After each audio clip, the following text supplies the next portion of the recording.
నమస్తే అండి. ఈరోజు మనం చాలా హెల్తీ అయిన పుదీనా రైస్ చేసుకుందామండి. ఇది గ్యాస్కి అట్లకి చాలా మంచిదండి. ముందు నేను నూనె పెట్టుకున్నాను.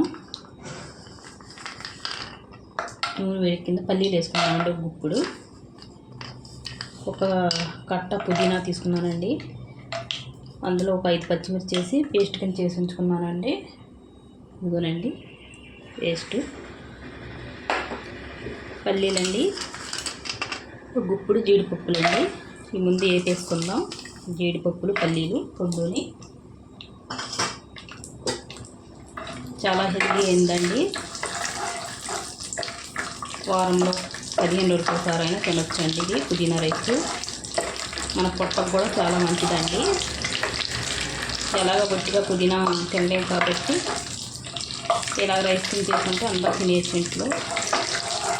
కొద్దిగా ఏగాలండి, ఎర్రగా వేపుకొని తీసేసుకుందాం. ఇవి అంటే మనం తినేటప్పుడు కొద్దిగా కరకరలాడుతూ ఉంటాయి కదండి, దాని గురించి. కొద్దిగా వేగిన తర్వాత చూద్దాం. ఇవి చూడండి, ఇలా ఎర్రగా వేపుకోవాలి. తీసేసుకుందామండి. ఇప్పుడు మనం జీడిపప్పులు తీసేసుకున్నానండి. ఇందులో మనం ఆవాలు జీలకర్ర వేసుకుందాం.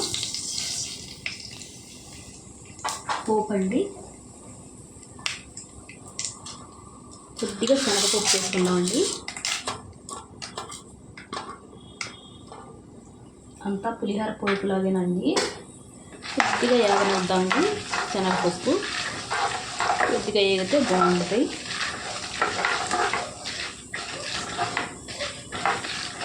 ఒకసారి మీరు ట్రై చేయండి, చాలా టేస్టీగా ఉంటుంది.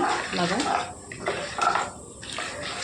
అందరికి తెలుసండి, అయినా సరే ఎవరి స్టైల్లో వాళ్ళు చేస్తారు కదండి. అలాగా ఇది నా స్టైలు.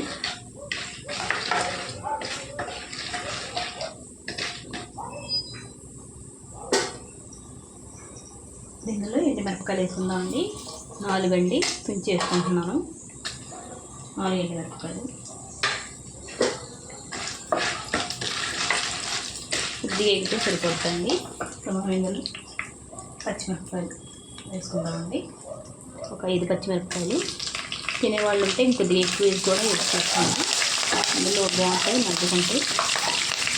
కొద్దిగా వేగాలండి పచ్చిమిరపకాయలు. చూడండి, పచ్చిమిరపకాయలు కొద్దిగా వేగిపోయాయి కదండి. ఇప్పుడు మనం కరివేపాకు తీసుకుందాం. ఒక 4 రెబ్బలండి.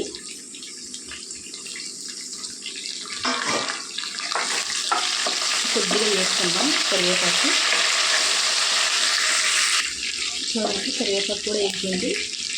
ఇందులో వచ్చిందని కొద్దిగా ఫస్ట్ ఇందులో నూనె వేసుకుంటున్నానండి. ఫస్ట్ ఎందుకంటే పచ్చివాసన రాకుండా ఉంటుంది. కొద్ది నూనె వేసుకుంటే దాని గురించి కొద్దిగా వేసుకొని ఒక్కసారి అలా కలుపుకొని మనం పుదీనా పేస్ట్ వేసుకుందామండి. చూడండి, ఈ పేస్టు కొద్దిగా నీళ్ళు వేసుకొని మిక్సీ పట్టుకున్నానండి. మరి పేస్ట్ కింద కాకుండా కొద్దిగా ఆకుల కింద కనిపిస్తుందండి. పేస్ట్ బాగా వేసుకోవాలి. ఇందులో ఆల్రెడీ నేను అన్నంలో ఉప్పు వేసుకొని వండుకున్నానండి. ఇందులో కూడా సరిపడా రుచికి తగినంత సాల్ట్ వేసుకుందాం.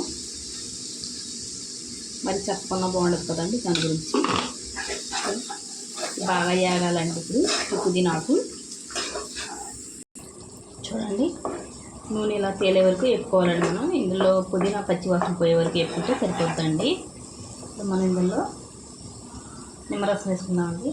కొంతమంది చింతపండు వేసుకుంటారండి, నేనైతే నిమ్మరసం. కొంతమంది వేసుకోరు, ఏమిని మీ ఇష్టం. ఇది చూడండి, నేను మొన్న రసం తీసి దాచాను కదండి, ఇదండి ఎంత ఫ్రెష్గా ఉందో చూడండి. రసం, నిమ్మరసం ఇది వేసుకుందాం. నిమ్మరసం వేసుకుంటే టేస్ట్ బాగుంటుందండి. ఒకసారి కలిపి ఇలా వేసుకుంటే మొత్తం అన్నం అంతా బాగా కలుస్తుందండి. ముందు వేసేసుకుంటే అన్నం కలిపిన తర్వాత వేసుకుంటే సరిగా కలవదు. ఎలాగైతే మొత్తం ముందే పేస్ట్ అంతా మనం పుదీనా పేస్ట్ వేసుకున్నాం కదండి, ఇదంతా బాగా కలిసిపోద్ది రసంతో. అన్నం కూడా బాగా టేస్టీగా ఉంటుందండి. చాలా సింపుల్గా అయిపోద్దండి. ఇందులో అన్నం వేసుకున్నామండి. ముందే అన్నం వండి పెట్టుకున్నాం కదండి, అది వేడిగా వేసుకుంటున్నాను. లేకపోతే నేను కొద్దిగా మెత్తగా వండుకున్నానండి. మీరు పొడి పొడిలాడేలా తింటే అలా వండుకోండి. పొడి పొడిలాడితే ఇంకా బాగుంటుంది. చూడండి ఇలా రైస్ అంతా ఇలా కలిపేసుకోవాలి, బాగా కలిసేలాగా అన్నానికి. మనం రైస్ ఎంత కావాలో అంత వేసుకొని, ఎక్కువగా కావాలంటే ఎక్కువ పేస్ట్ ఉన్నట్టు, ఎక్కువ తినలేని వాళ్ళు పుదీనా ఇంకొద్దిగా రైస్ వేసుకొని కలుపుకోవచ్చండి అన్నం. చూడండి మీరు అన్నం పొడి పొడి ఆడేలాగైతే అలా కలుపుకోండి. నేనైతే కొద్దిగా మెత్తగా వండుకున్నాను అన్నం. మా ఇంట్లో కొద్దిగా మెత్తగా ఇష్టపడతారు అన్నం, దాని గురించి అలా వండానండి నేను. చూడండి అంత బాగా కలిసిపోయిందో. ఇందులో మనం జీడిపప్పులు వేసుకుందాం, లాస్ట్లో వేసుకుంటే కరకరలాడితే బాగుంటాయండి. కొద్దిగా ఉంచుకున్నాను నేను పక్కన. ఇవన్నీ వేసేసుకొని బాగా కలిపేసుకుందాం. చూసారండి ఎంత కలర్ఫుల్గా ఉందో పుదీనా రైస్. టేస్ట్ హెల్త్ అండి. ఒకసారి మీరు ట్రై చేయండి. ఇంతేనండి వీడియో. నచ్చితే లైక్, షేర్, సబ్స్క్రైబ్ చేసుకోండి.